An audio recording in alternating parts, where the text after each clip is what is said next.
வாங்க kruthi and mom சேனல்ல change கிச்சன்ல இன்னைக்கு என்ன ஸ்பெஷல்னு பார்க்கலாம். இன்னைக்கு நான் பிரைன் ஃப்ரை பண்ணலான்னு இருக்கேன். அதுக்கு தேவையான பொருள் பிரைன் எடுத்து வச்சிருக்கேன் ஒரு ஃபுல்லா,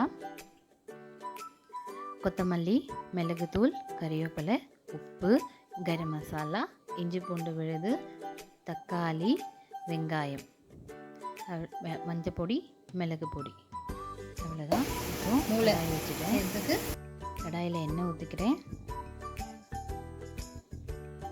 அதுக்குள்ளே நான் பிரெயின் வச்சுருக்கேன்ல அதை சின்ன சின்னதாக கட் பண்ணி வச்சுருக்கேன். நான் கொஞ்சம் பெரிய பெரிய க்யூபாகவே போட்டுக்கோங்க. போய் எண்ணெய் நல்லா காஞ்சிட்டு இருக்கட்டும். காஞ்ச உடனே கொஞ்சம் கரம் மசாலா ஆட் பண்ணிக்கோங்க. நல்லா பொரிஞ்சதுக்கு முன்னாடியே வெங்காயமும் ஆட் பண்ணிக்கோங்க. ஏன்னா ரொம்ப நேரம் கரம் மசாலா போட்டுட்டு வச்சா கரம் மசாலா கருகிடும்.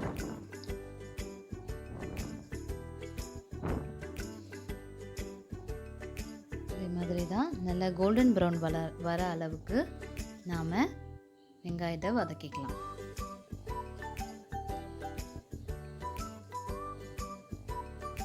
நல்லா வதக்கிக்கிட்டே இருங்க. பிரெயின் குழந்தைங்களுக்கு ரொம்ப நல்லது. ஒரு 6 months 10 months பேபிக்கு 1 year பேபிக்கெல்லாம் கொடுத்தீங்கன்னா பிரெயின் ரொம்ப நல்லது அவங்களுக்கு. இப்போ அதில் கொஞ்சம் இஞ்சி பூண்டு விழுது சேர்த்துக்கிறேன்.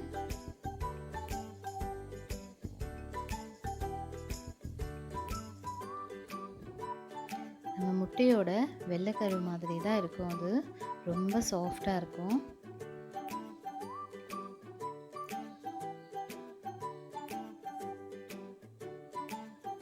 இஞ்சி பூண்டு போட்டுட்டு வதக்கிட்டே இருங்க, இல்லைன்னா அடிப்பிடிக்க ஆரம்பிச்சிடும். கொஞ்சம் நல்லா வதக்கிட்டே இருக்கணும்.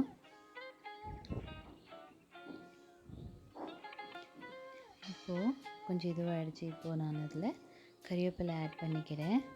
கறிவேப்பிலை ஆட் பண்ணிவிட்டு தக்காளியும் அதுலேயே சேர்த்துக்கிறேன். தக்காளி சேர்த்துட்டு நல்லா கலக்கி விட்டுட்டுருங்க.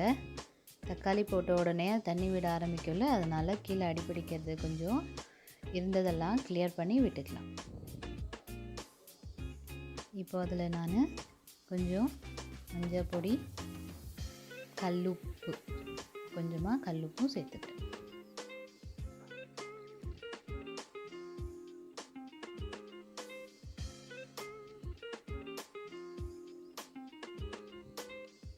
கல்லுப்பை சேர்த்துட்டு நல்லா வதக்கிட்டே இருங்க. அப்போ தான் சீக்கிரமாக அது நல்ல தக்காளி போட்டதுக்கான தக்காளி நல்லா வதங்கிடும். கல்லுப்பும் மஞ்சத்தூள் போட்டாலும் இப்போ கொஞ்சம் நேரம் அதை மூடி வச்சுக்கலாம். ஆயிடுச்சு பாருங்கள், எண்ணெய் நல்லா மேலே வர ஆரம்பிச்சிருச்சு. திரும்பவும் ஒரு கலரிக்கலாம். இதில் மிளகாத்தூள் ஆட் பண்ணிக்கிறேன். மிளகாத்தூள் கம்மியாகவே சேர்த்துக்கோங்க. மிளகாத்தூள் ஆட் பண்ணிவிட்டு கொஞ்சம் நல்லா கலந்து விட்டுக்கிறேன். கலந்து விட்டுட்டு இப்போது நம்ம அதை மூடி வைக்கலாம். எண்ணெய் மேலே விடுற அளவுக்கு.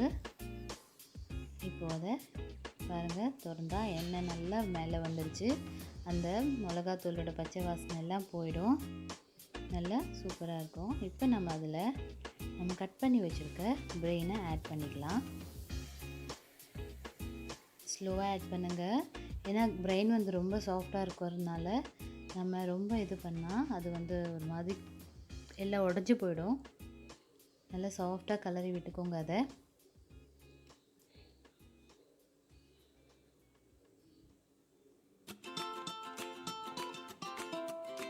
ஸ்லோவாக சாஃப்டாக கலரி விட்டுக்கோங்க.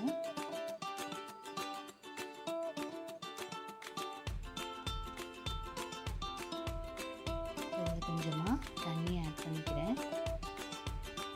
ஒரு 1/4 கிளாஸ் தண்ணி ஆட் பண்ணால் போதும். ஆட் பண்ணிவிட்டு ஒரு லைட்டாக அந்த இது பிடிச்சதெல்லாம் கொஞ்சம் கிளியர் பண்ணிவிட்டு எல்லாம் அந்த தண்ணி எல்லா இடத்துலையும் பட மாதிரி வச்சுட்டு இப்போ அதை நான் கொஞ்சம் நேரம் மூடி வைக்க போகிறேன். ஆயிடுச்சு பாருங்கள், நல்லா எண்ணெய் தண்ணியெல்லாம் வற்றி எண்ணெய் நல்லா மேலே வர ஆரம்பிச்சிச்சு.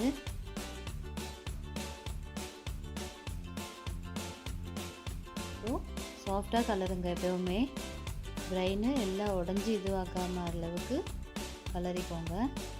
இப்போ அதில் மிளகுத்தூள் ஆட் பண்ணுறேன். ஃபஸ்ட்டே சொல்லியிருந்தேன் நான் மிளகாத்தூள் கம்மியாக ஆட் பண்ணிக்கோங்கன்னு. ஏன்னா பிரெயினுக்கு மிளகாத்தூளை விட மிளகுத்தூள் ஜாஸ்தி ஆட் பண்ணிங்கன்னா நல்லாவும் இருக்கும், அந்த டேஸ்ட்டாகவும் இருக்கும். அதில் ஆயிடுச்சு. ஸ்லோவாக அந்த மிளகுத்தூள் எல்லா இடம் போகிற மாதிரி கலந்து விட்டுக்கிறோம்.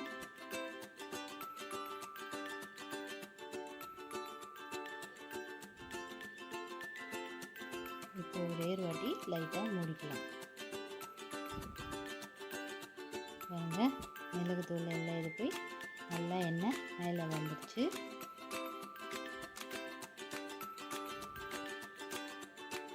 கொஞ்சம் இது பண்ணி விட்டுக்கோங்க அடுப்பு. இப்போ நாம் இதை நம்ம சர்விங் பவுலுக்கு மாற்றிக்கலாம். பிரெயின் இது பார்த்ததுக்கு ரொம்ப நன்றி. என் சேனலை சப்ஸ்கிரைப் பண்ணுங்கள், ஷேர் பண்ணுங்கள், லைக் பண்ணுங்கள். அந்த பக்கத்தில் இருக்க பெல் பட்டனையும் கிளிக் பண்ணுங்கள்.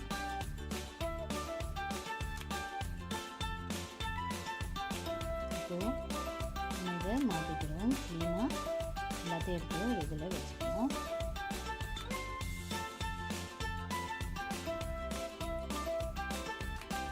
அது மேலே இப்போது கொஞ்சமாக கொத்தமல்லி தூவிட்டா நம்ம செஞ்ச பிரெயின் சூப்பராக ரெடி ஆகிடுச்சு. பார்த்துக்கோங்க, நல்லா கலர்ஃபுல்லாக நல்லா கிரேவியாக இருக்குது.